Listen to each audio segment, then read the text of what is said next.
unawain bawat damdamin. Pangakong magmahal hanggang libing. Hello mga ka-watcher, I'm back! Magbabalik na naman ako sa pagbablog dito sa Village Floating Resto and Cruises. Ang bidyong ito ay pangalawang araw pa lang namin pala dito sa Bohol. Hindi lang pala pagkain ang meron sila dito mga ka-watcher. Meron din silang mga entertainment tulad ng sumasayaw at kumakanta. Dito ko nakita ang sayaw na tinikling.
Enjoy ako sa babaeng yan dahil ang galing niya talaga mag-entertainment ng mga bisita.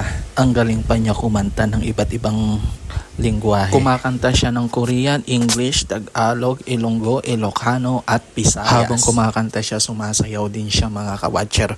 Pero dapat may tip din kayo bibigay dyan ha. Pero depende na lang sa ibibigay nyong tip. Pwede din namang hindi kayo magbigay ng tip pero nakakahiya habang nanonood ka eh. Di ka rin naman manghihina yung magbigay ng tip sa kanya mga ka-watcher dahil ang galing niya talaga kumanta. Dito pala ay nagpipiling social ko at piling mayaman tayo ngayon mga ka-watcher. Huwag muna tayong magpahalata na mahirap tayo mga ka-watcher.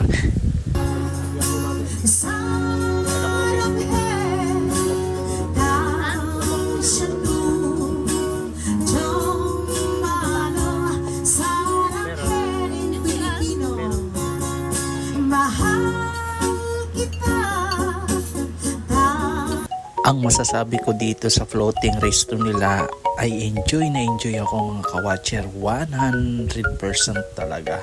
Promise. Dahil may sayawan, pati kami pinapasayaw na din. Thank you for watching. Bye-bye!